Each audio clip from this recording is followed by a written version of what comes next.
Hey girl, my name is Anel. Welcome to the Brave and Her podcast, where we inspire, empower, and motivate by sharing our stories of bravery.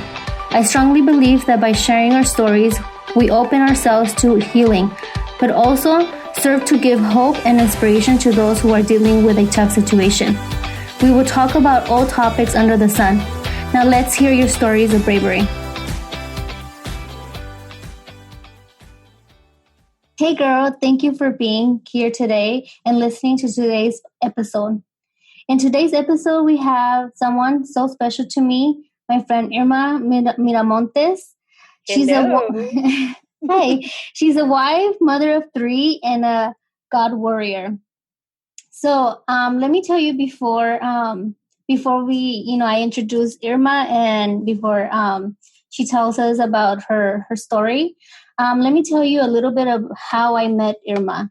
So I met Irma at a Girls Night Out event in October of 2016, in a time where I was dealing with a lot of anxiety and depression. I went to this event by myself, and Irma saw me, and she decided to sit next to me. Little did she know that she would change my life forever. She started talking to me and then invited me to a group that she had just started called Warrior Chicks. And she invited me, and we've been friends since then. And she created this amazing group of women, always supporting and praying over each other. Shout out to the Warrior Chicas. Anyway, Irma has a blog called Rediscover Her, and where she posts her own poems and, that she personally writes, poems that inspire other women. So, hi, Irma. Thank you for being here. Hello. Thank you for having me. What an introduction. It was a very special time when we had that group. That was, I don't know how many, maybe over 5 years ago, maybe? About almost 4 years ago. Oh, okay. Yeah. Okay. Yeah, it was so fun, and it's really great that we're still connecting with the same ladies. Yes. Yeah. And also the name of the blog is rediscoverme.net. Oh, I'm sorry. It's okay. I'm thinking about the Brave and Her, I guess. Okay. But okay. yeah, rediscoverme.net. Yes. Sorry about that. Oh, no worries. So can you let us know, or can you tell us about what motivated you to start this blog? I love that you asked that question, because I just want to share that it's so important for us as not only just human beings, but as women, to lift up and encourage other women. I didn't start that out of my own ideas or even desires. That's something that my sister gifted to me for a Mother's Day. She knew that I used writing as an outlet, and at that time, I was writing about homeschooling, my homeschooling crazy journey. And her intention was to give me that platform to maybe encourage other homeschooling parents and so forth. And it started like that for a very little bit. And it just really quickly moved forward into just offering hope and encouragement, mostly geared toward women. And I just was inspired by pretty much anything going on in someone else's life or my own life, or just ideas that came into my mind. So I would write poems, and I had something available pretty much every day at that time. That was, I don't know, maybe like 5 years ago or so. Yeah, I remember in the group you would bring one new poem every week, depending, I guess, on the topic we were talking about for the week. And at the end, you gifted every single one of us our own very unique poem that resonated, and we were able to identify because it was something related to what we were going through at that time. Mm-hmm. And I still have all my poems. I love that. You're so sweet. I have one right here hanging in my wall. I think it's the very last one you gave us. So what motivates you to write them? Where did you get the inspiration to write? You said that, you write about, the story that that particular woman is going through. But what else motivates you? Honestly, I feel like God inspires me. And I don't necessarily always know what the person that I'm writing for is going through. And if I'm putting it specifically on the blog, then it's just a general thing that I just write. And so I'm just inspired by different ways. But I feel honestly that I need to give credit to God. I feel that He put that in my heart, and for me to be able to write so many poems so often is something that I feel like it's a gift that he bestowed upon me. Now, over the years, that hasn't been the case. Like, I'm not still writing a poem every day, for example. I am writing for different events, women's events for the church. I've done spoken word, where I memorize my poem and then I share it. But I feel like right now in this season, I'm more preparing for something else. So what I'm doing with my old poems is I'm putting them into folders based on different categories. So organizing that, and it's a tedious job right now.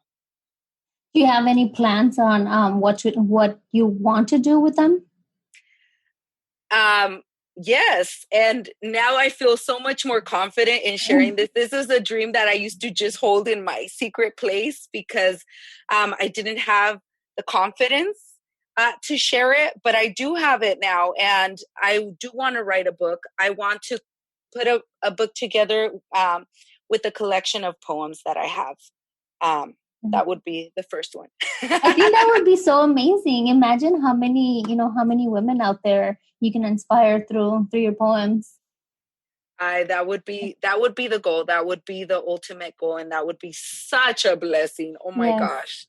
I know every single woman in the group, in our group, that we're still connected, and I know every single one of them has been inspired or touched by every poem that you've written or that you've gifted us. That's God. And when I say it would be a huge blessing, even like I'm saying that for me, because when you give, you are blessed. And just to be able to do that, and even to know when you guys have shown me the pictures of where you have your poems, like there's been times I've been crying, like, oh my gosh, like I don't know, just in awe, I guess, in awe, really, of what God can do through us. Yes. He's pretty creative. Yes, he's I guess magical, or or mysterious, because you just don't know when he's going to bless you, or how he's going to bless you, or how he's going to bless someone else through you. Yeah, it's definitely supernatural. Yes. Yeah. Do you want to tell us about something that you went through, like something really hard, and how did you overcome it? I think all of us have been through a lot of hard stuff, right? Like, right. I just don't want to take all the time here. But I do want to share this. I've been through really rough seasons. I've had losses, of people that I love. I've had I have had to deal with illnesses and physical and mental, different things. And I think I just want to share, like, I feel in my heart to just share kind of a general journey of that, and how I've learned to just establish this super cool relationship with God, and where it's not so much kind of like how I was taught growing up, where, you can't really ask God why, or get mad at God, or, and that could still be controversial these days, but in my relationship with him, I feel like I'm free to be completely myself, and I'm free to feel all the feelings that I feel with him. My father still holds me in his arms and still receives me with open arms, no matter how frustrated, how many questions I have, or how angry I am, because of the stuff that I'm going through. And he knows my heart. He knows that I can just come and just break down, surrender completely, and know that what I want from him is to build me back up, to give me the strength, to give me the courage, to give me the inspiration, the motivation, the encouragement, the hope, everything that I need, so that I can keep going and not give up. Right.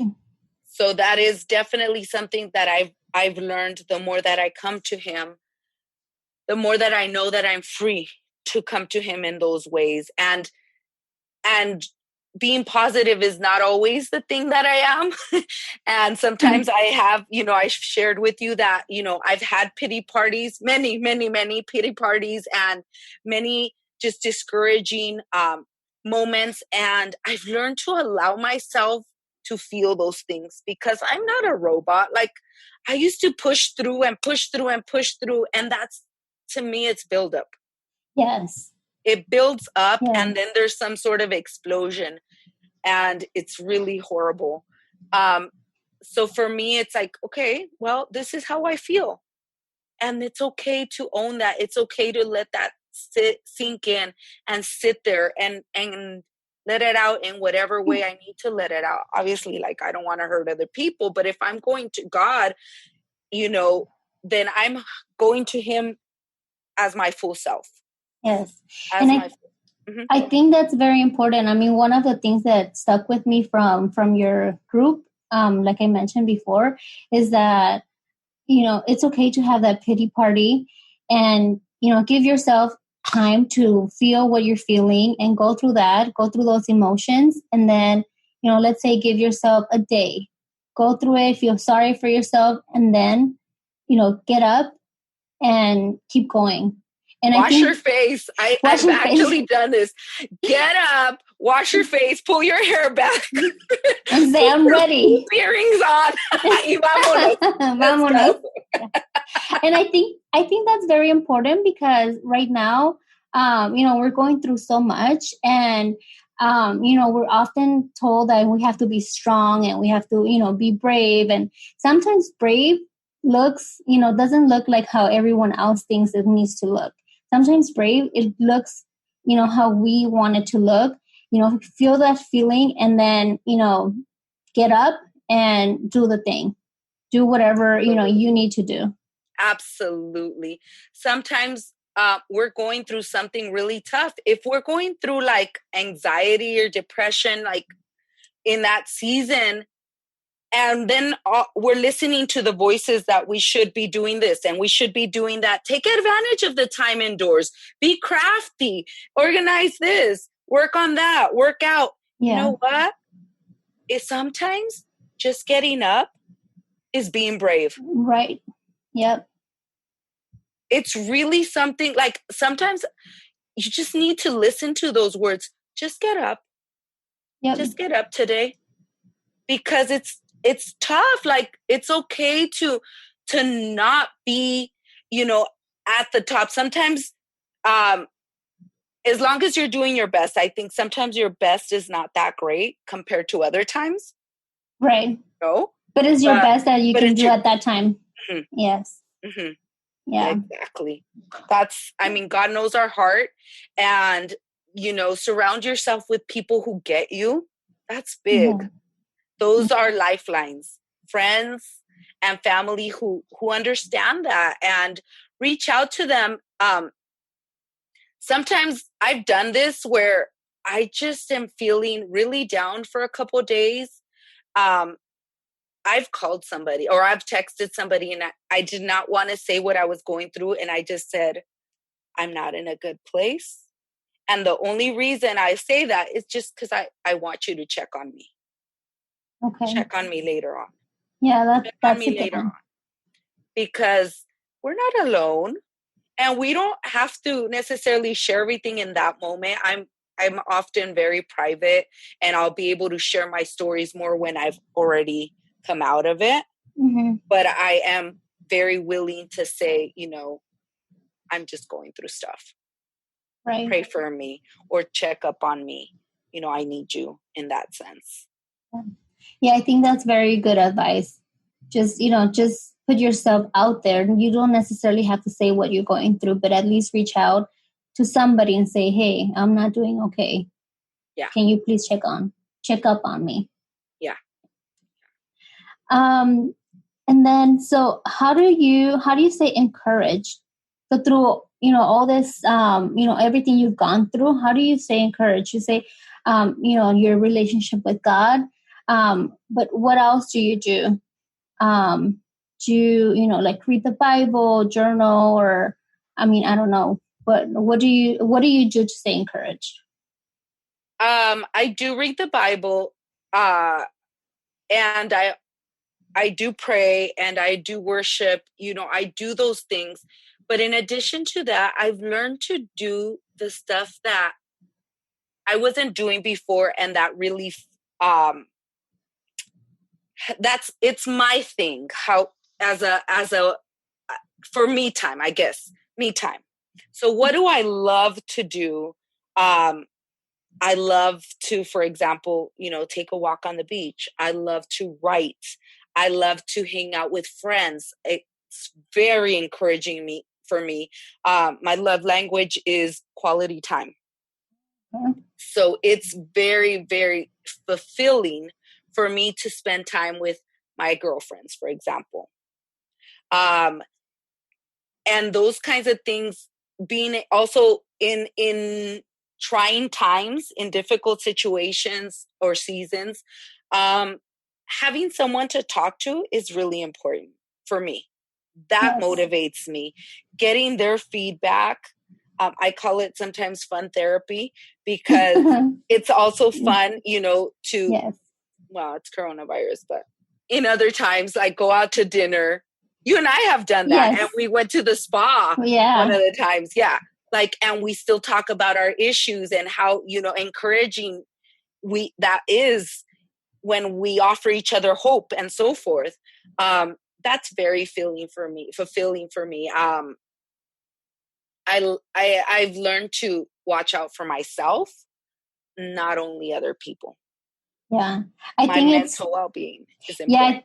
Yeah, what I always tell, if I know someone is taking care of someone else, their parents, or a sick loved one or something like that, I always say, always make sure that you're taking care of yourself first, because if you're not taking care of yourself, then how can you take care of everyone else? Yeah, it's so important for us to have some self-care. And I think the sooner in our life that we realize that, the better off we are. Because I didn't do that for many years. And I wish I had. Yes. So what are some tips you can give to, the women listening on how to stay encouraged? Do things that you like doing. Do things for yourself. It could be to take a walk. It could be to read a book, or to listen to a podcast, or, whatever it is. Do something that fulfills you. Reach out to other people. Those are some of the things that I do, and that keeps me going. But also self-talk and prayer, of course. To me, I go to God all the time, of course, but I don't always hear his voice, and in those seasons where I wish I could hear his voice, I know that he's equipping me, or I'm already equipped. And so I need to reach out to those other sources he's already provided for me. And, counseling could be one of them. Family could be one of them. Whatever it is that's unique to each one of you. Yeah. Those are great tips. Yeah. So, and then you wrote a poem for my audience. Do you want to read that for us? Sure. Thank you so much for doing that. by the way. no problem. My pleasure. You suggested brave. Be brave. Yes. Brave. Okay. Be brave. Take the risk. Try again. Step out in faith. Face your fears. In uncertain times, show up. In the darkness, be the light. Even if you don't feel like it, act on it if it's right. You have it in you. Even if you have a setback, don't backtrack. Don't give up. Don't lose hope. Trust in God. He's come through for you in the past, and he'll again come through for you now. He has equipped you, so lay your burdens down and stand. Take the tools you have been given and advance. No weapon formed against you will prosper. God's plans for you are better than yours. He will work all things together for your good. You will overcome whatever you're going through. Have faith. Be strong and be brave. You are more than the sum of your mistakes. You are filled with purpose. You were made for greatness. This is not the end. This is the beginning. A new season is up ahead. God is faithful. His promises will come to pass. The best is yet to come. Be brave. Your future self depends on it. Oh my gosh, I love it. I love it. It's talking to me. Oh, thank you so much. Thank you for sharing your poem, and thank you for being here and sharing your story and your tips on how to stay encouraged. My pleasure. Thank you so much for trusting me in this platform and having me. Take care. Thank you. Thank you so much for listening. I hope this episode inspired you. If you like this podcast, please share on social media and tag me on Instagram @TheBraveInHer. I would love to hear your stories of bravery.